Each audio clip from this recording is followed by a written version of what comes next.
Saudara-saudara pendengar yang kami kasihi dimanapun Anda berada, Anda kembali bersama kami pada acara Telaga Tegur Sapa Gembala Keluarga.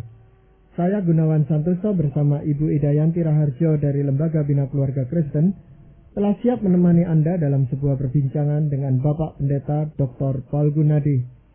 Beliau adalah seorang pakar dalam bidang konseling dan dosen di Seminari Alkitab Asia Tenggara, Malang. Kali ini kami akan berbincang-bincang tentang memahami perilaku homoseksual. Dan kami percaya acara ini pasti akan sangat bermanfaat bagi kita sekalian. Dari studio kami ucapkan selamat mengikuti. Pak Paul, kita seringkali mendengar istilah homoseksual itu Pak Paul ya. Sebenarnya apa sih Pak Paul itu? Kata homoseksual berasal dari dua kata. Yang pertama adalah kata homo, yang kedua adalah seksual. Dan seksual sudah pasti ya mengacu kepada hubungan kelamin, hubungan seks. Sedangkan homo mengacu kepada kata sama. Jadi hubungan seksual dengan seseorang yang sejenis dengan kita, sejenis kelamin dengan kita. Istilah ini adalah istilah yang mengacu kepada perilaku dan juga orientasi yang dimiliki oleh seseorang. Nah, kalau itu adalah seorang pria biasanya disebut kaum gay, dari bahasa Inggris G-A-Y, gay. Sedangkan kalau dia itu wanita biasanya disebut lesbian atau lesbian. Nah, dua-duanya itu adalah masuk dalam kelompok yang tadi kita telah bahas, homoseksual. Iya. Sebagian masyarakat menganggap mereka itu sebagai orang yang punya kelainan atau cacat mental gitu. Apa itu benar? Sebetulnya tidak. Jadi kaum homoseksual adalah manusia yang normal secara mental, secara jiwa. Dalam pengertian mereka tidak mempunyai suatu disfungsi tertentu atau kelainan jiwa yang tertentu. Jadi mereka adalah orang-orang yang sama seperti kita. Namun perbedaannya adalah dalam hal orientasi seksualnya. Mereka tidak tertarik kepada lawan jenis, tapi mereka tertarik kepada sesama jenis. Mereka atau kita ini yang tertarik kepada lawan jenis, orientasi seksual kita disebut heteroseksual. Sedangkan mereka ya karena sama disebut homoseksual. Itu asal mula-mulanya itu bagaimana Pak Paul? Kok bisa orang itu berperilaku seperti itu? Yang pertama yang akan saya bahas adalah dari segi keluarga atau bentukan keluarga.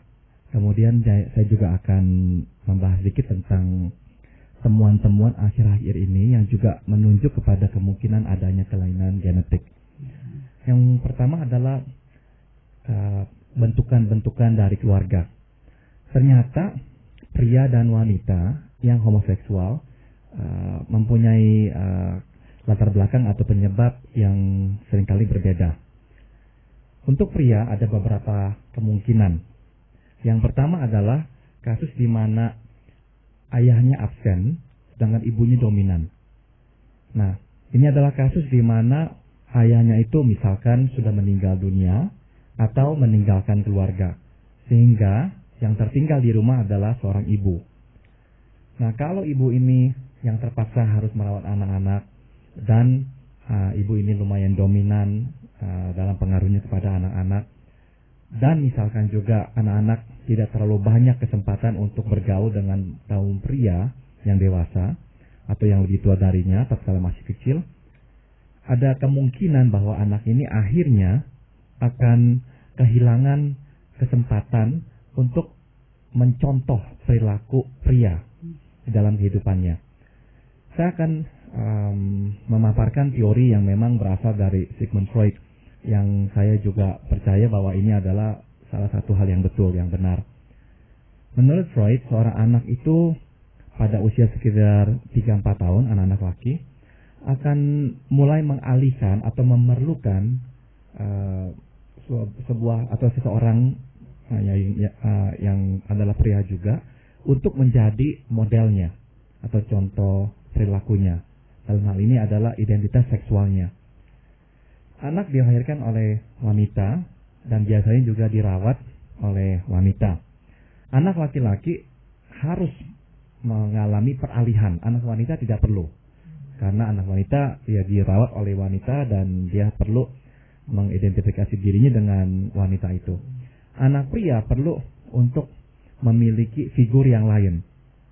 Sekitar usia 3-4 tahun dia menyadari bahwa dia itu berjenis kelamin berbeda dari ibunya, yakni pria. Oleh karena itu dia akan harus memiliki figur pria itu agar bisa menempelkan dirinya, ya, kalau pakai istilah yang lebih formal, menempelkan dirinya dengan figur pria tersebut. Kalau figur pria itu absen, berarti tidak ada model itu yang dapat dia tempelkan, dia lekatkan. Sehingga akibatnya identitas prianya agak suka terbentuk. Nah, apalagi kalau misalnya faktor-faktor yang tadi saya sebut juga tidak ada, misalnya saudara laki-laki kurang, terus kurangnya interaksi dengan figur-figur pria yang lebih dewasa. Nah, itu kira-kira salah satu latar belakang yang pertama, ya, yang mencenderungkan seorang pria akhirnya berkembang menjadi seorang homoseksual. Ya, dalam hal ini yang Pak Paul berikan contohnya tadi, dia akan berkembang sebagai pria tetapi yang bersifat kewanita-wanitaan atau pria yang menyenangi pria. Nah, ada suatu konsep yang keliru yang biasa dimiliki oleh kita semua. Kita beranggapan bahwa seorang homoseksual, misalnya seorang pria, sudah pasti akan berperilaku seperti wanita. Sebetulnya tidak harus. Jadi ada kasus-kasus yang memang mereka berperilaku feminin seperti wanita. Tapi juga ada kasus-kasus di mana mereka berperilaku sama seperti pria lainnya. Jadi kalau kita lihat dari luar, tidak akan terlihat jelas perbedaannya. Kita melihat ya figur pria yang sama seperti kita, tidak ada bedanya. Begitu. Cuma memang ada kecenderungan mereka lebih halus dibandingkan pria-pria lain yang mungkin bisa lebih kasar darinya. Begitu. Lalu yang penyebab yang lain apa? Faktor penyebab yang lain apa? Yang lain adalah suatu situasi keluarga di mana ayah menjadi tokoh yang negatif dalam kehidupan si anak pria ini. Tokoh yang menyakitkan. Misalnya, dia adalah seorang ayah yang bengis, yang memukuli mamanya, memukuli anak-anak yang lainnya. Nah, si anak pria ini akhirnya bertumbuh besar dengan suatu konsep bahwa pria itu jahat. Apalagi ditambah dengan misalnya kakak-kakak prianya juga sama jahatnya, nakal, berontak, menyakiti hati mamanya. Nah, kebetulan dia juga sangat dekat dengan mamanya. Dia melihat mama sebagai pihak yang dirugikan dan menjadi korban. Dan mama sangat memperhatikan dia, menyayangi dia. Papa tokoh yang jahat, kakak-kakak pria adalah figur-figur yang jahat pula. Mama seorang wanita adalah figur yang sangat baik. Nah, dalam kasus seperti ini, si anak juga memperoleh kemungkinan yang lebih besar, ya, untuk akhirnya bertumbuh menjadi seorang homoseksual. Karena apa? Karena dia akan menolak, ya, peran kepriaan, identitas diri yang pria. Karena pria itu diidentikan dengan sesuatu yang menyakitkan, yang jahat. Akhirnya dia akan lebih mau dekat dengan wanita. Nah, apa yang terjadi sehingga kok akhirnya dia bisa berkembang menjadi seorang homoseksual? Pada kasus yang pertama dan yang kedua, yang terjadi adalah sebetulnya si anak pria ini menyerap sifat keibuan itu, atau menyerap segalanya yang berkaitan dengan ibunya, dengan figur wanita tersebut. Kita ini sebetulnya adalah orang yang belajar banyak sekali dari apa yang kita lihat atau yang kita amati, atau dari interaksi kita dengan seseorang. Misalkan, tidak heran ya ada anak-anak yang misalnya kita katakan jalannya persis seperti papanya, misalnya seperti itu. Atau cara ngomongnya persis seperti mamanya. Nah, dari manakah anak-anak ini mempelajari bicara seperti mama, atau mempelajari bicara atau jalan seperti papa? Tidak ada yang mengajarkan secara formal. Tapi hal ini diserap melalui beribuan interaksi antara si anak dengan orang tersebut. Sehingga akhirnya cara bicara, cara jalan diadopsi menjadi cara bicara dan cara jalannya. Namun sebetulnya anak-anak bukan hanya menyerap hal-hal fisik seperti itu yang nampak. Anak pun menyerap yang kita sebut hal-hal yang internal, hal-hal yang lebih bersifat karakteristik dari seseorang, atau dalam hal ini dari ayah atau ibunya sendiri. Yaitu apa? Misalnya cara berpikir. Seringkali kita ini tanpa disadari mengadopsi cara berpikir orang tua kita. Misalkan ya, orang tua kita ini, misalkan ayah kita, seseorang yang sangat praktis, memutuskan sesuatu dari segi praktisnya dan tidak mau bertele-tele dengan nilai-nilai sesuatu atau filosofisnya. Sampai kita sadari waktu kita sudah besar, kita menjadi seperti ayah kita. Kita cenderung berpikir dengan praktis. Nah, kapan itu dipelajari? Ya, itu dipelajari melalui interaksi antara si anak dengan si ayah. Nah, dalam kasus-kasus yang tadi saya sudah sebut, di mana ayah itu absen, tidak ada di rumah, atau si ayah menjadi figur yang menyakitkan si anak, akan adanya kehilangan interaksi antara si anak dengan orang tua prianya. Si anak pria ini akhirnya hanya berinteraksi dengan mamanya, dengan figur wanita ini. Nah, inilah yang akan diserap. Bukan saja anak itu bisa menyerap tingkah laku kewanitaan, tapi tidak harus dia langsung menyerap itu. Namun yang sering kali akan diserap adalah dalamnya si ibu itu. Ya, jadi luarnya tidak harus langsung diserap. Gaya-gaya kewanitaan tidak harus diserap. Tapi yang biasanya diserap adalah dalamnya. Yaitu apa? Misalnya, cara si ibu mengekspresikan perasaannya.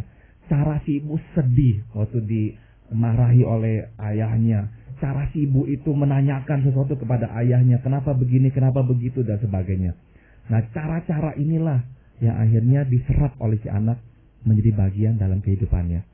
Maka itulah dia akhirnya mengidentifikasi diri dengan si mama. Dan sewaktu dia bertumbuh besar, dia menempatkan dirinya tanpa disadari di pihak atau di diri seorang wanita. Begitu. Nah, dalam hal itu, Pak, sebenarnya kan yang dilakukan adalah untuk mempertahankan dirinya supaya dia bisa diterima oleh lingkungannya, gitu, Pak. Dia mempertahankan diri untuk diterima, atau boleh nggak saya katakan pada masa-masa pertumbuhannya, pada masa-masa kecilnya, memang dia harus mendapatkan perlindungan dari figur si mama. Sebab mama lah yang melindungi dia, mama lah yang merawat dia. Terlalu keras itu tadi, Pak. Betul, betul. Supaya dia kelihatan apa? Ya, dia harus melindungi dirinya kan dengan sikap-sikap seperti itu. Betul, betul. Nah, mungkin timbul pertanyaan di sini ya. Kalau begitu, kenapa ada kaum homoseksual pria yang dari luarnya penampilannya kok tampak jantan?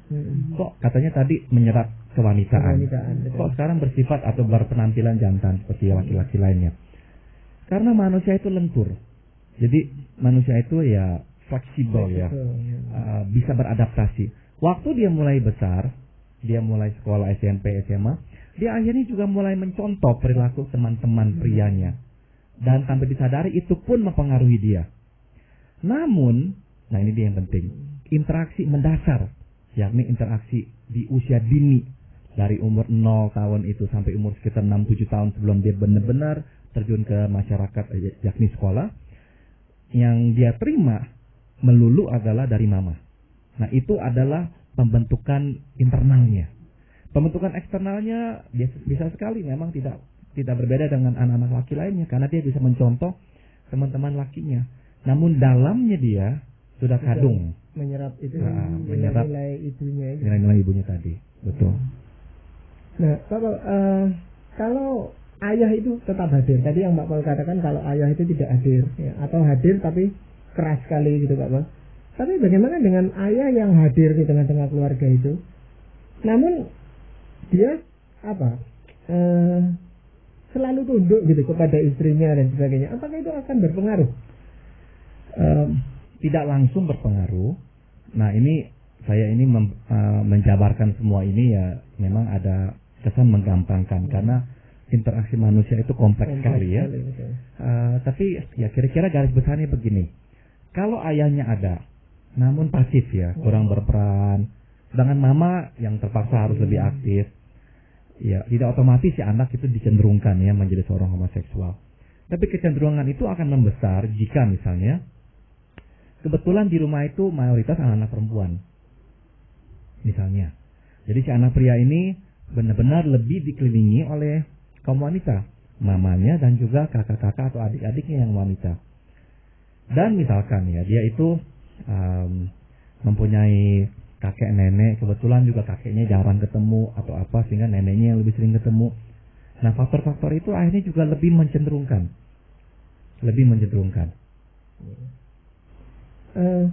Ada kasus yang pernah saya jumpai dengan teman saya sekolah dulu, karena orang tuanya kepingin punya anak perempuan, padahal yang lahir laki-laki, maka anak laki-laki ini dibuat seperti anak perempuan. Itu kadang-kadang terjadi. Jadi yang Pak Gunawan katakan itu rupanya ya saya harap tidak umum, tapi memang juga terjadi. Nah, harapan ini sangat mencelakakan si anak pada akhirnya. Karena orang tua, saya tahu ya, ada yang mendandani anak lakinya sebagai anak perempuan. Dipupuri segala gitu. Betul. Dipakaikan baju wanita. Ada yang warnanya itu warna baju-baju yang biasanya dipakai oleh anak wanita gitu loh. Betul. Nah, ini bisa berdampak buruk sekali. Atau ada juga kasus di mana ibu mendandani anak laki sebagai anak perempuan karena anak-anaknya semua laki, dan anak-anaknya laki itu semuanya jahat-jahat, berontak semuanya. Jadi si ibu ini merindukan anak perempuan, saya bisa menjadi teman dia. Waktu dapat anak lagi yang kecil ini anak laki, dia nggak bisa terima. Dia kemudian dandani sebagai anak perempuan, dan dia akhirnya perlakukan anak itu sebagai anak perempuan pula. Nah, bahaya sekali, sebab memang sudah pasti waktu anak itu sekolah, umur 6-7 tahunan, dia harus berpakaian pria lagi. Iya, tapi kan sejak awalnya Betul, jadi proses transfer ya, proses pemindahan karakteristik sudah terjadi pada usia-usia 0 sampai 6 tahun itu. Nah, apa yang terjadi pada saat itu? Yang terjadi adalah yang kita sebut pengkondisian. Semua manusia waktu masih kecil belajar dan dibentuk melalui pengkondisian sebetulnya. Misalnya, kita tahu orang-orang sering berkata kepada anak lakinya, jangan nangis. Anak laki jangan cengeng, harus kuat. Sedangkan kalau anak perempuan duduknya kakinya diangkat, jangan, tidak sopan, kamu anak perempuan. Atau anak perempuan tertawa terbahak-bahak, kamu anak perempuan, kalau tertawa harus tutup mulutmu. Jadi banyak sekali tanggapan-tanggapan yang kita berikan kepada anak-anak berdasarkan gendernya, berdasarkan jenis kelaminnya. Nah, inilah yang akan memberikan dia gambaran tentang siapa dia. Jadi sebetulnya anak itu mengenal diri dan membentuk jati dirinya, identitas dirinya itu, dari tanggapan-tanggapan yang ia terima. Nah, terutama yang ia terima dari orang tuanya sendiri. Nah, kalau pada masa awal yang sangat kritis itu, 0 sampai 5-6 tahun, si anak justru mendapatkan tanggapan bahwa dia itu wanita, dia tidak bisa mengenal yang lain. Dia akan mempercayai dirinya sebagai wanita. Dan dia akan, ya waktu dia mulai besar ya, mengembangkan perilaku-perilaku yang seperti ibunya itu. Tapi sebaliknya Pak Pol, ada anak yang ya memang harus laki-laki ya, tapi dia bertumbuh seperti wanita. Padahal mamanya, orang tuanya juga selalu mendandani dia seperti pria, cuma dia perlakuannya itu seperti wanita. Nah, dalam kasus di mana tadi kasus-kasus yang saya sebut itu tidak ada, mungkin Ibu Ida berkata ada ini kasus di mana penjelasan-penjelasan yang tadi saya berikan sebagai kemungkinan-kemungkinan tidak termasuk ya dalam kasus ini. Orang tuanya normal-normal saja, papanya lumayan dominan, tidak ada yang keliru, anak-anaknya yang lain juga biasa saja. Kok ada satu yang seperti wanita? Begini, memang riset yang akhir-akhir ini ya menunjukkan adanya perbedaan atau kelainan genetik. Jadi ini adalah hal yang sering diargumentasikan juga oleh para kaum homoseksual, bahwa mereka menjadi homoseksual bukan akibat bentukan-bentukan, bukan akibat pengkondisian dari keluarganya atau lingkungannya, atau karena kekurangan ayah, ibunya dominan dan sebagainya. Tapi mereka sudah dilahirkan sebagai homoseksual. Nah, kemungkinan ini memang makin hari menjadi lebih benar. Sebab hasil-hasil riset yang bersifat genetik ya, memang memperlihatkan adanya dukungan terhadap argumen ini. Bahwa memang ada kemungkinan yang sangat besar sekali mereka yang homoseksual itu dilahirkan sudah memiliki kecenderungan itu. Jadi dibesarkan oleh rumah tangga seperti apapun, tetap dia akan mengarah ke situ. Sebab dari kecil atau dari lahir memang sudah diberikan kecenderungan tersebut secara genetik. Jadi memang hasil riset yang akhir-akhir ini mendukung argumen itu. Tapi secara presentasi Pak Paul, rupanya yang pertama tadi yang kita bicarakan karena faktor orang tua itu presentasinya lebih besar rasanya Pak Paul. Saya kira demikian. Saya kira faktor bentukan atau pengaruh lingkungan ya, pengaruh keluarga sangat besar. Sangat besar. Dalam beberapa kasus saya tidak terlalu banyak ya menangani kasus-kasus homoseksual. Tapi dalam beberapa yang pernah saya tangani memang ada persamaan dari beberapa yang tadi saya sebut itu. Yaitu ya memang kebanyakan adanya kasus di mana peran ayah lemah atau tidak ada, sedangkan peran ibu terpaksa dominan. Begitu. Ada yang berpendapat juga bahwa di dalam diri tiap-tiap orang itu sebenarnya ada faktor itu Pak, kecenderungan untuk homoseks. Apa betul seperti itu Pak? Kalau orang berkata, bukankah kita semua memiliki potensi untuk menjadi seorang homoseksual? Nah, saya akan berargumen begini. Bukannya setiap orang mempunyai potensi menjadi seorang homoseksual atau bisa berorientasi ya seksual, homoseksual. Tapi saya percaya memang melalui pengkondisian seseorang itu bisa berperilaku atau melakukan tindakan homoseksual. Contoh misalnya yang mungkin kita pernah dengar, yaitu kasus di mana orang-orang ditangkap atau ditahan dalam suatu situasi penjara atau apa, di mana tidak ada kontak dengan lawan jenis. Nah, dalam kasus seperti itu perilaku homoseksual bisa muncul. Nah, apakah karena perilaku homoseksual itu sudah muncul, kita dapat mengatakan dia adalah seorang homoseksual? Sama sekali saya kira itu dua hal yang berbeda.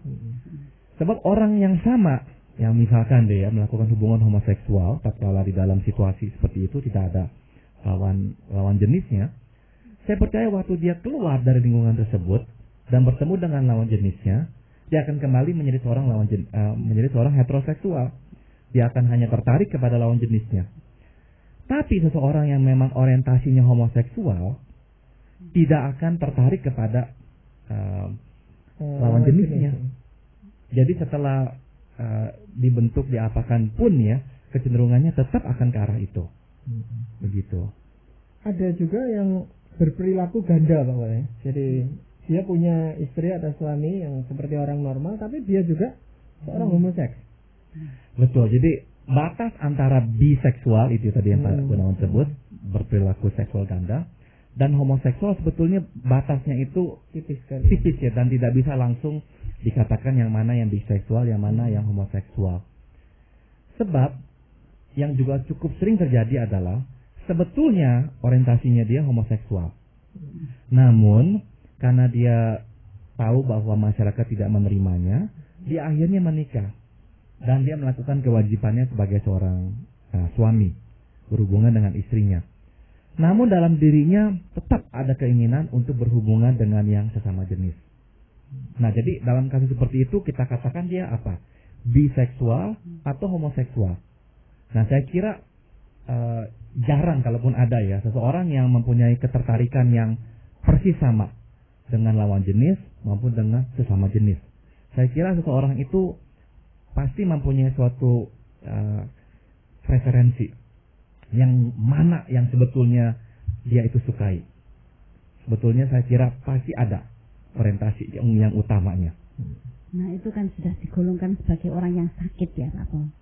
Itu untuk penyembuhannya itu bagaimana Pak Paul? Oke, saya akan berhati-hati dengan istilah sakit di sini. Karena memang istilah sakit itu mengacu kepada disfungsi ya, kepada ketidakmampuan untuk berfungsi dalam hidup. Nah, kalau kita menggunakan definisi ini, saya kira homoseksual tidak dapat dikategorikan sakit. Memang beberapa puluh tahun yang lalu di dalam penggolongan penyakit jiwa, homoseksualitas dimasukkan ke dalam salah satu gangguan disorder. Tapi sebetulnya sejak beberapa mungkin belas tahun yang lalu atau mungkin 20 tahun yang lalu, istilah tersebut sudah ditiadakan dari penggolongan jenis penyakit jiwa. Jadi kalau saya pribadi ya, lepas dari itu juga tidak melihat homoseksual sebagai orang yang sakit jiwa, sama sekali tidak. Saya melihat mereka sama seperti manusia lainnya. Jadi mereka bisa berfungsi, bisa berkontribusi di dalam hidup ini, dalam masyarakat, mempunyai kemampuan yang sama menghadapi stres dan sebagainya. Namun ya perbedaannya hanya dalam orientasi seksualnya ini. Nah, tapi yang tadi Ibu Kida mau tekankan adalah penyembuhan. Nah, waktu kita berkata penyembuhan, kita ini berangkat dari sudut pandang Kristiani, bahwa ini adalah sesuatu yang Tuhan tidak kehendaki. Nah, justru inilah yang harus menjadi titik berangkat kita. Kita mau menolong mereka untuk kembali berorientasi seperti kita, heteroseksual. Bukan supaya kita senang, bukan supaya dia sama seperti kita, tapi supaya dia kembali kepada natur yang memang Tuhan sudah gariskan. Begitu. Tentu itu sesuatu yang penting dan harus kita bahas pada kesempatan yang akan datang, Bapak. Tetapi di dalam Alkitab itu ada satu bagian yang mengatakan bahwa homoseksual itu sebagai suatu dosa, Bapak. Jadi yang akan nanti kita bahas ya pada pertemuan berikutnya, Pak Gunawan, adalah saya mau membedakan antara suatu orientasi dan akhirnya suatu perilaku seksual. Nah, saya kira orientasinya bisa disembuhkan, namun memang sulit. Namun sulit sekali untuk bisa berubah. Tapi bisa, karena ada yang akhirnya berubah. Tapi yang Tuhan pasti larang adalah perilakunya, yaitu melakukan hubungan homoseksual, melakukan hubungan seks dengan yang sesama jenis. Itu yang Tuhan larang. Nah, untuk sebelum kita mengakhiri bagian ini, mungkin ada firman Tuhan yang sesuai dengan topik pembicaraan kita pada saat ini. Nah, di dalam surat Roma pasal 1 ayat 26, firman Tuhan berkata, karena itu Allah menyerahkan mereka, orang-orang Roma ini, kepada hawa nafsu yang memalukan, sebab istri-istri mereka menggantikan persetubuhan yang wajar dengan yang tak wajar. Nah, jadi akhirnya ditulis di sini, sehingga mereka melakukan kemesuman laki-laki dengan laki-laki dan sebagainya. Jadi memang Tuhan melarang hubungan itu sendiri. Jadi ini bukannya pendapat saya pribadi atau pendapat hamba Tuhan yang lain saya pribadi, tapi memang firman Tuhan mengatakan hal itu. Iya, tetapi itu suatu kenyataan memang yang ada di tengah-tengah kita, dan ini suatu topik bahasan yang saya rasa sangat menarik untuk kita lanjutkan pada kesempatan yang akan datang. Bagaimana kita sebagai orang-orang Kristen ini bersikap terhadap hal ini, Pak Bang. Betul. Namun kita harus menyudahi pembicaraan kita ini, dan kami telah mempersembahkan tadi ke hadapan Anda sebuah perbincangan mengenal tingkah laku atau perilaku homoseksual dalam sebuah perbincangan dengan Bapak Pendeta Dr. Paul Gunadi di acara Telaga, Tegur Sapa Gembala Keluarga. Bagi Anda yang berminat untuk melanjutkan acara Tegur Sapa ini, kami persilahkan Anda menghubungi kami lewat surat. Alamatkan surat Anda ke Lembaga Bina Keluarga Kristen atau LBKK, Jalan Cimanuk 58, Malang. Dari studio kami ucapkan sampai jumpa pada acara Telaga yang akan datang.